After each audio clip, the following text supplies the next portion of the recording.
So how do we structure returning to Allah? How do we come back to God? This is the word in Arabic is tawbah. How do we make that U-turn, right? We're familiar with U-turns. We live in Dallas, okay?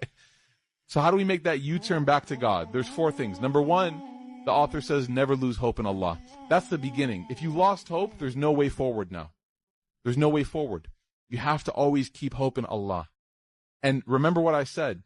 It is not always easy to be hopeful. In fact, it's kind of hard sometimes. It's hard because you look at your path forward and you say to yourself, I don't see it. I don't see any way in which I will ever change. There's no way I'm ever going to start praying.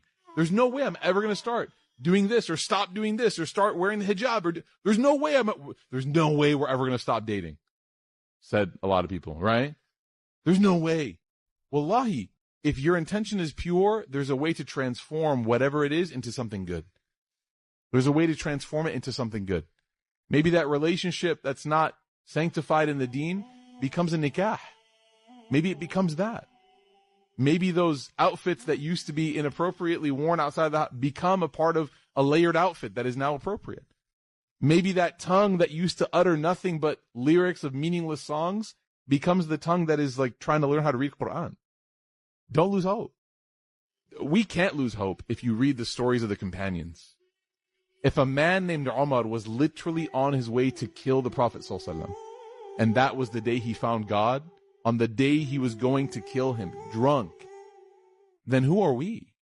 None of us in our daily lives is intoxicated and on our way to kill the messenger of God.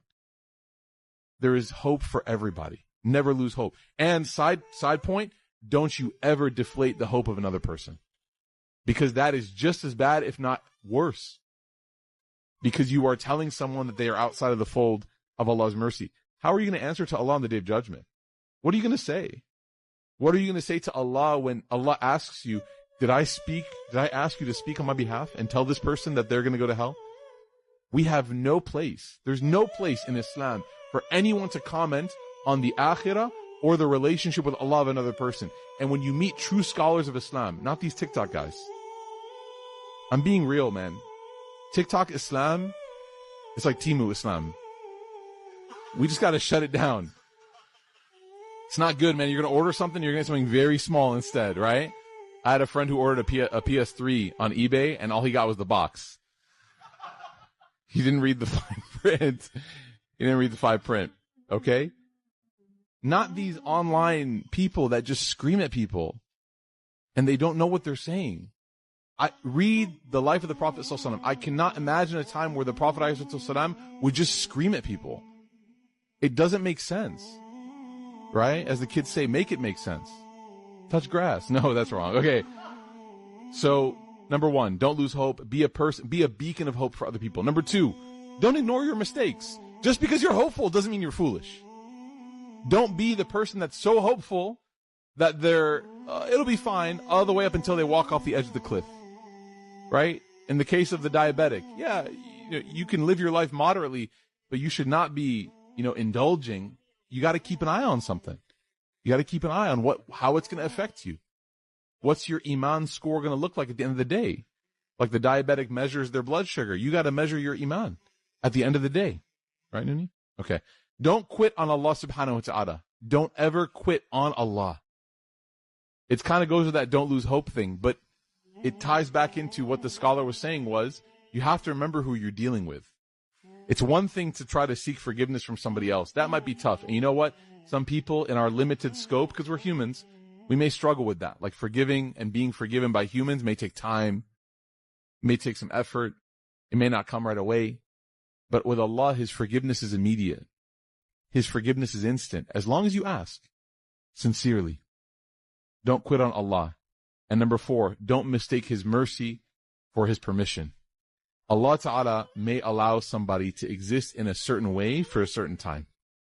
And He might allow that person to do that because they're growing. Right? But in the time that they take to grow, they also have to try to progress. Don't mistake Allah's mercy for His permission. Just because somebody is avoiding the responsibilities of like prayer, for example, I've heard this before. If Allah wanted me to pray, He would make me pray. That's a very interesting approach. And that's not what Allah ever said. Allah never said that in the Quran. He never said, Bismillah ar-Rahman ar-Rahim. If I want you to pray, I'll make you pray. Right? It sounds like a rapper about to put a hit on somebody. Like, no, Allah says what? لِنَبَلُوَكُمْ أَيُّكُمْ أَحْسَنُ عَمَلًا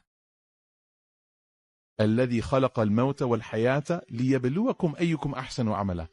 We created life and death to test you and see which one will be able to do good deeds. So actually, the proof of God is that He doesn't force you to pray. It's up to you. You have the choice. God created the circumstance. He created you. He gave you autonomy. He gave you will. And He said, you do it. Let's see. And when you do it, you get rewarded. What a generous Lord, subhanAllah. Don't mistake His mercy for His permission. We ask Allah subhanahu wa ta'ala to accept from us. The purpose of salah is to take you away from the anxiety of dunya and bring you into a place of relaxation. That's the purpose of salah. But if we don't see salah as that, salah gets added into the list of things that cause us anxiety. That's why we say things like, let me pray really quick. Oh, I have to pray. I have to pray. Nobody ever says the term have to with something that they enjoy.